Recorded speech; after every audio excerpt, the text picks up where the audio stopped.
नमस्कार साथियों, स्वागत है आपका सरल संस्कृत संभाषण इस यूट्यूब चैनल पे। पहली बार आप इस चैनल को देख रहे होंगे तो सब्सक्राइब करेंगे, बेल आइकन बटन ऑन करेंगे। और मित्रों, आज हम लोग वर्णों का आभ्यंतर एवं बाह्य प्रयत्न के विषय में जानेंगे। वर्णों का आभ्यंतर एवं बाह्य प्रयत्न। साथियों, प्रयत्न किसे कहते हैं?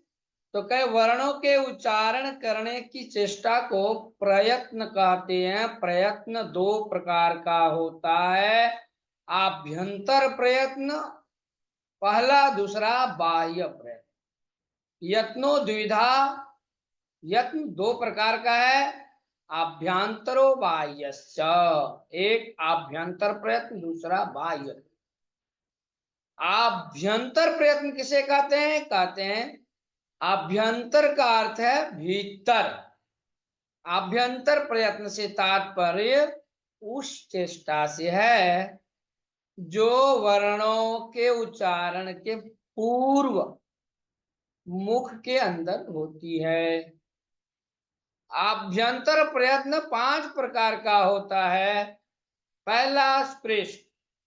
इस आभ्यंतर प्रयत्न में जिह्वा कंठ, तालु, मूर्धा, दंत आदि उच्चारण स्थानों को स्पर्श करती है।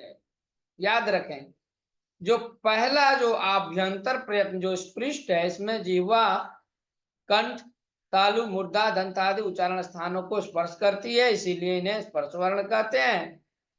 इसमें क से म तक 25 वर्ण आते हैं।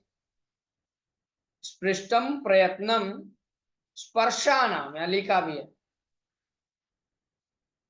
दूसरा जो आभ्यंतर प्रयत्न है वह है ईषत, स्पृष्ट। ईषत का अर्थ है थोड़ा, स्पृष्ट का अर्थ है छुआ गया। इस प्रयत्न में जिह्वा उच्चारण स्थान को थोड़ा स्पर्श करती है, इसमें य वर्ण अंतस्थ वर्ण आते। ईषत स्पृष्टम अंतः स्थानाम। ठीक है। तीसरा जो आभ्यंतर प्रयत्न वह विवृत है।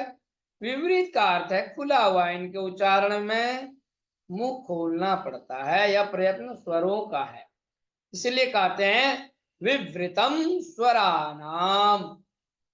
क्या कहते हैं? विवृतम स्वराणाम। तो विवृत का अर्थ है खुला हुआ। जब भी स्वरों का हम उच्चारण करते हैं तो उसमें मुंह खोलना पड़ता है। यह प्रयत्न स्वरों का है। आगे बढ़ेंगे। जैसे स्वर में आपने देखा, क्या देखा मित्रों? कि स्वर में जैसे अ, ए, उ, रील, रे, ए, ओ, ऐ, ओ, सभी क्या है? स्वर विवृत है। ये सारे के सारे स्वर जो है विवृत हैं। चौथा जो आभ्यंतर प्रयत्न है वह ईषत विवृत है। ईषत का अर्थ है थोड़ा, विवृत का अर्थ है खुला हुआ। इसमें जिह्वा को कम उठाना पड़ता है। शल प्रत्याहार के अंतर्गत जो वर्ण है, जैसे स, श, स, इन 4 ऊष्म वर्णों का जो प्रयत्न है ईषत विवृत होता है, इसीलिए कहते हैं ईषत विवृतम उष्मणाम। तो ईषत विवृत के अंतर्गत समझ गए कितने वर्ण है? ये श, स, श, स, ह, ये 4 वर्ण। इसका जो है ईषत विवृत है। ठीक है, ईषत विवृत ये कहलाते हैं। क्यों कहलाते हैं? क्योंकि थोड़ा खुला रहता है। इसमें जिह्वा जिह्वा को कम उठाना पड़ता है, मुंह थोड़ा खुला रहता है। पांचवा प्रयत्न है समृद्ध। 4 ने 4 देखे आप। पांचवा क्या है? समृद्ध। समृद्ध का अर्थ है ढका हुआ अथवा बंद। इसमें वायु का मार्ग बंद रहता है प्रयोग करने, अर्थात उच्चारण अवस्था में। ध्यान दीजिएगा मित्रों, उच्चारण अवस्था में जो है हर्ष अ का प्रयत्न समृद्ध होता है। ह्रस्वस्य अवर्णस्य प्रयोगे समृद्धम। उच्चारण अवस्था में ह्रस्व का प्रयत्न समृद्ध होता है, किंतु शास्त्रीय अवस्था में अ का जो प्रयत्न है अन्य स्वरों की बात विवृत ही होता है। प्रक्रिया दशायाम लिखा है ना, प्रक्रिया दशायाम तो विवृतम एवं। आगे नेक्स्ट। आपको कहीं कोई दिक्कत हो तो निश्चित रूप से आप कमेंट्स करें।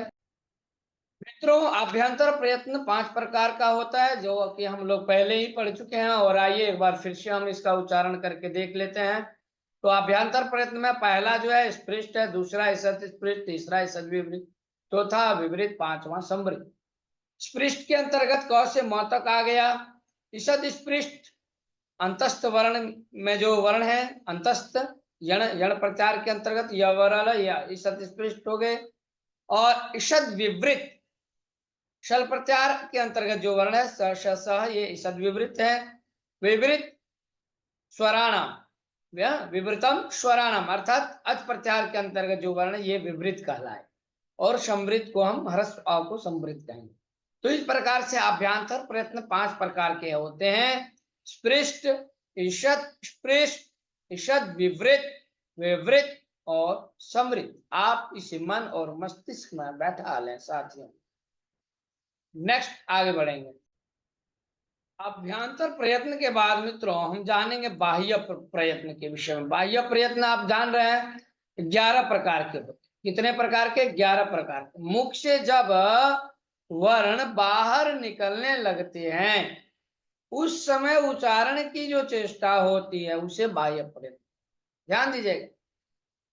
बाह्य प्रयत्न किसे कहते हैं? कहते हैं मुख से जब वर्ण बाहर निकलने लगते हैं उस समय उच्चारण की जो चेष्टा होती है उसे बाह्य प्रयत्न कहते हैं।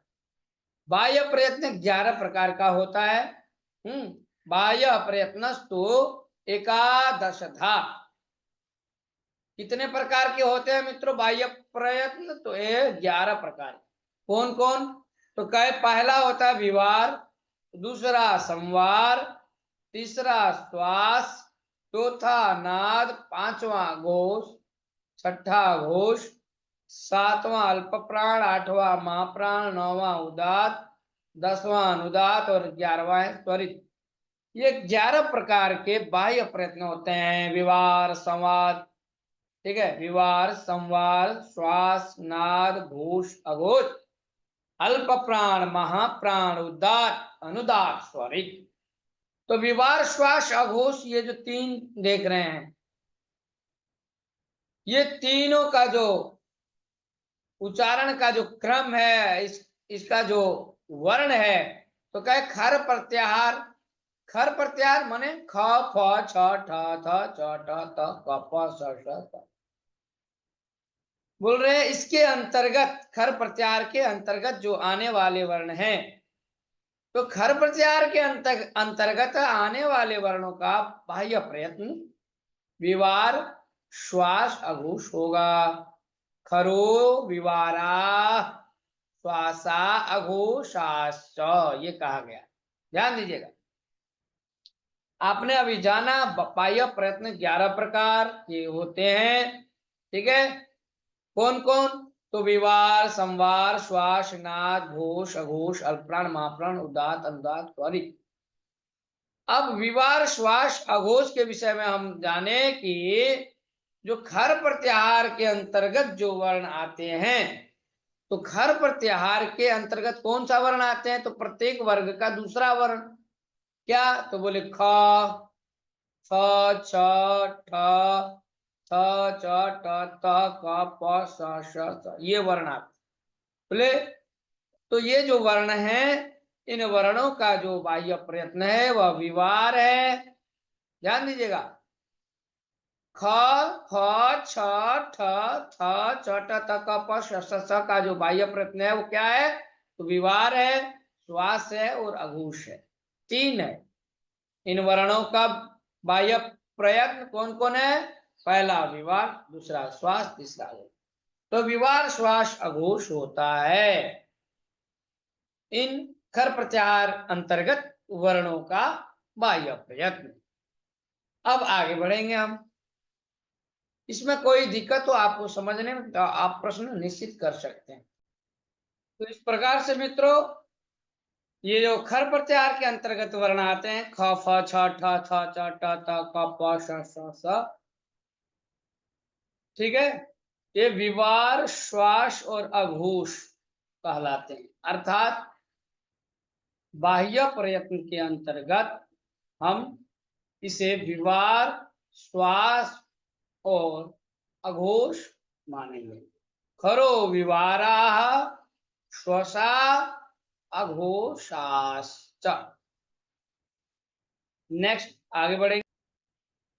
के बाद मित्रों संवाद, नाद और है घोष।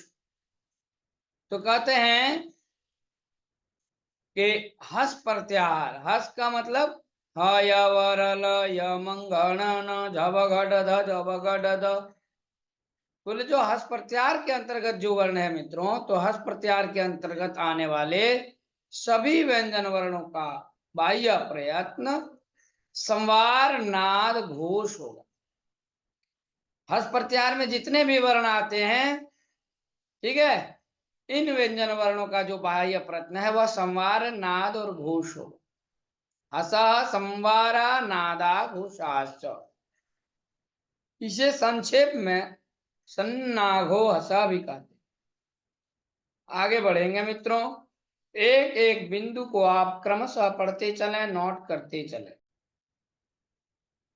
आगे हमने देखा कि संवार, नाद और घोष।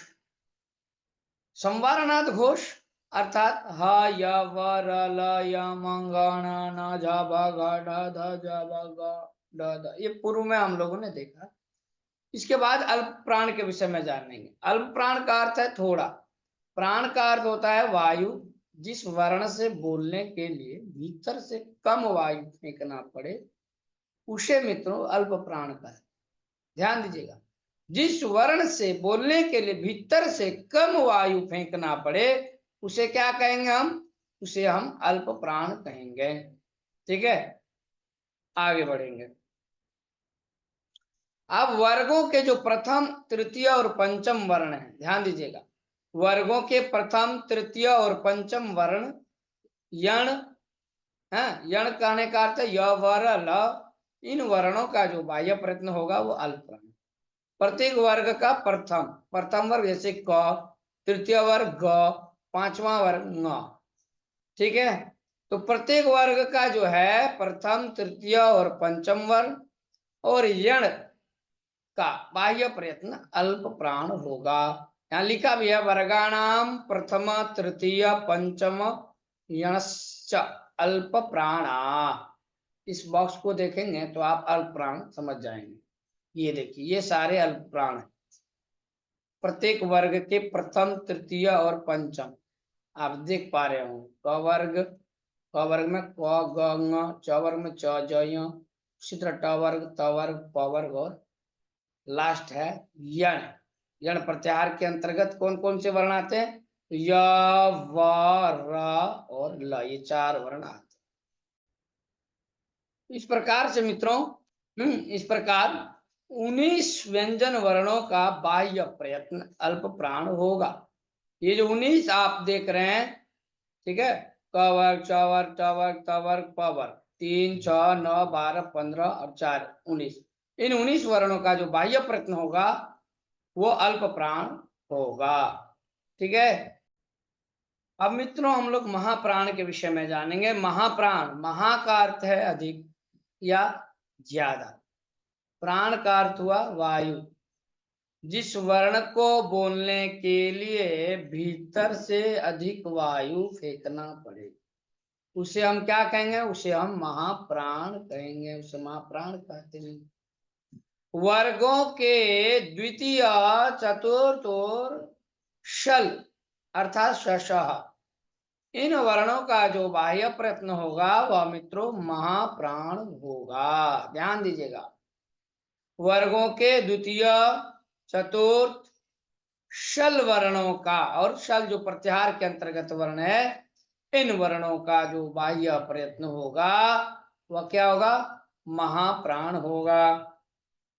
वर्गाणाम, लिखा है वर्गाणाम द्वितीय चतुर्थौ शलश्च महाप्राणा। ये देखिए, वर्गाणाम द्वितीय चतुर्थौ शलश्च महाप्राण, अर्थात वर्गों के द्वितीय वर्ण, चतुर्थ और शल प्रत्याहार के अंतर्गत जो वर्ण आते हैं स, इन वर्णों का बाह्य प्रयत्न महाप्राण होगा। ठीक है, अल्प प्राण के बाद आपने क्या देखा? महाप्राण हो गया। नेक्स्ट, एक बार आप महाप्राण को देख लें। वर्गों का जो द्वितीय, चतुर्थ हो तो क वर्ग का दूसरा और चौथा, ख, घ, इसी तरह प्रत्येक वर्ग का, च वर्ग का छ और झ, ट वर्ग का ठ और ढ, त वर्ग का थ ध, प वर्ग प और भ। ठीक है।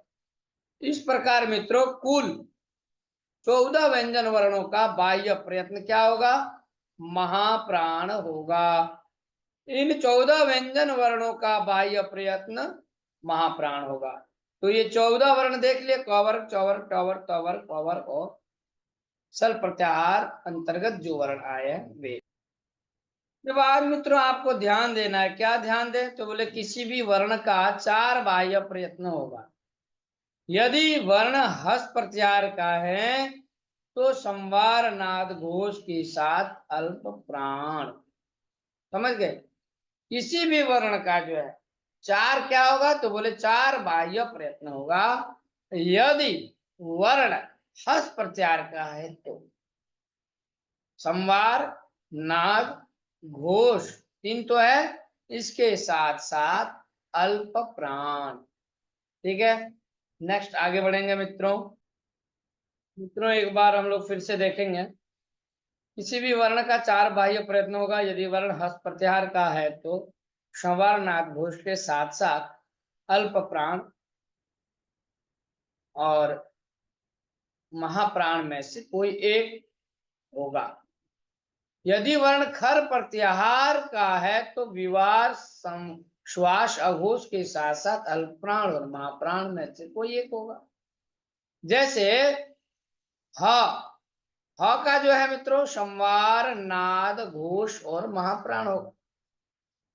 ख का विवार श्वास अघोष और महाप्राण होगा। य का संवार नाद घोष और अल्प प्राण होगा। और क का जो है विवार श्वास अघोष अल्प। इसके बाद हम उदात, अनुदात और स्वरित, ये 3 प्रकार के जो स्वर है उसको जानेंगे। अष्टाध्यायी का जो पहला दूसरा अध्याय है उसका जो 29वां सूत्र है, ठीक है ना, उसके अनुसार यहाँ पर जो है उच्चैरुदाता जो सूत्र है, इस सूत्र के अनुसार कह रहे हैं मुख के भीतर जो कंठ तालु आदि उच्चारण स्थान है उनमें ऊर्ध्व भाग से बोले जाने वाले अच की उदात संज्ञा होगी। उसके बाद जो अनुदात संज्ञा होती है निचेरुदाता सूत्र है, करे कंठ तालु आदि उच्चारण स्थानों के अधो भाग अर्थात नीचे के भाग से जो उच्चारित स्वर है उसकी जो है अनुदात संज्ञा होती है। नेक्स्ट आपने उदात देखा, अनुदात देखा, उदात संज्ञा, अनुदात संज्ञा। उसके बाद स्वरित। स्वरित के लिए कहा समाहार स्वरिता। समाहार स्वरिता अर्थात जहां उदात और अनुदात दोनों का समाहार होता है उससे उस अच की जो है स्वरित संज्ञा होगी। जहां उदात और अनुदात दोनों का समाहार होगा मित्रों उस स्वर की क्या होगी? स्वरित संज्ञा। उदात, अनुदात और स्वरित प्रयत्न केवल स्वरों के होते हैं। ये जो प्रयत्न है मित्रों ये केवल स्वरों के। उदात, अनुदात और स्वरित को समझने के लिए वैदिक ग्रंथों में विशेष चिन्हों का प्रयोग किया गया है। अनुदात अक्षर के नीचे पड़ी लाइन होती है ऐसे नीचे, स्वरित के ऊपर खड़ी होती है, खड़ी लाइन होती है, जबकि उदात के लिए कोई चिन्ह नहीं होता है। ये आप सामान्य रूप से जान गए। जैसे मित्रों आप ये देख पा रहे होंगे या वैदिक जो है स्वर चिन्ह स ना पीते वसुनवे अग्ने सुपायनो भव, ऋग्वेद का है। प्रथम मंडल का प्रथम अध्याय का ये 9वां मंत्र है, स न पीते वसुनवे। तो ये देखिए स के बाद न, फिर है पीतेव, तो इसमें देखिए सुनवे, उदात का ऊपर हो गया, अनुदात का ये देख रहे हैं चिन्ह, और स्वरित का फिर खड़ी का। इसके बाद मित्रों हम बाह्य प्रयत्न को देखेंगे, बाह्य प्रयत्न के तालिका को जानेंगे। ये देखिए इसके माध्यम से जो कि हम लोगों ने पूर्व में पढ़ा, विवार श्वास और अघोष जो बाह्य प्रयत्न है इसके अंतर्गत जो वर्ण आते हैं ये आप देख रहे हैं, क ख च छ ट ठ त थ प फ श श स। अर्थात वर्ग के प्रथम, द्वितीय और शल प्रत्याह, संवार नाद घोष जो आप देख रहे हैं, बाह्य प्रयत्न, हस प्रत्याहार के अंतर्गत जितने वर्ण आते हैं, ठीक है, ह य व र ल लिखा है। इधर क क वर्ग का तीसरा वर्ण ले लीजिए, चौथा वर्ण ले लीजिए और पांचवा ले लीजिए, प्रत्येक प्रत्येक वर्ग का ले लीजिए। उसी प्रकार चौवर्ग का तीसरा, चौथा, पांचवा, सारे के सारे ये हस्त प्रत्याहार के अंतर्गत आते हैं।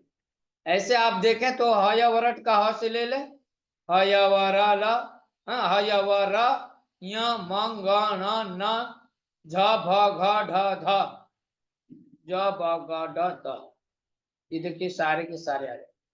आगे अल्प प्राण है, वर्गों के प्रथम, तृतीय और पंचम वर्ण। और यहाँ ये देखिए प्रत्येक वर्ग का है प्रथम, तृतीय और पंच। उसके बाद यहाँ महाप्राण के अंतर्गत जो वर्ण आते हैं तो वर्ग के द्वितीय, चतुर्थ वर्ण और शल प्रत्याहार, सशस्त्र, उदात, अनुदात और स्वरित आप देख रहे हैं, ये अ ई उ री री ए उ ऐ। इस प्रकार से इस तालिका के माध्यम से हम लोगों ने देखा बाह्य प्रयत्न जो है 11 प्रकार के होते हैं। कितने प्रकार के होते हैं? 11। आभ्यंतर प्रयत्न जो है मित्रों वह 5 प्रकार का होता है और बाह्य प्रयत्न जो है वह 11 प्रकार का होता है। यहाँ आप गिन सकते हैं, जैसे 3 इधर हो गया, 3 इधर हो गया, 6 और एक 7, एक इसमें 8 और इधर 3, 11। ठीक है, इस प्रकार से आज हम लोगों ने बाह्य प्रयत्न और आभ्यंतर प्रयत्न इसके विषय में विस्तृत रूप से आज जान लिया। प्रिय साथियों, इसके बाद हम फिर नेक्स्ट क्लास में जो है भिन्न भिन्न संज्ञाओं के विषय में जानेंगे। आज के लिए इतना ही मेरे साथियों। वीडियो को लाइक करेंगे, शेयर करेंगे। तमाम झारखंड टेट परीक्षार्थियों के पास जो भी संस्कृत विषय को लेकर के तैयारी कर रहे होंगे, भाषा जिसका संस्कृत था, आज के लिए इतना ही। नमः संस्कृताय। जय तु संस्कृतम, जय तु भारत। नमो नमः।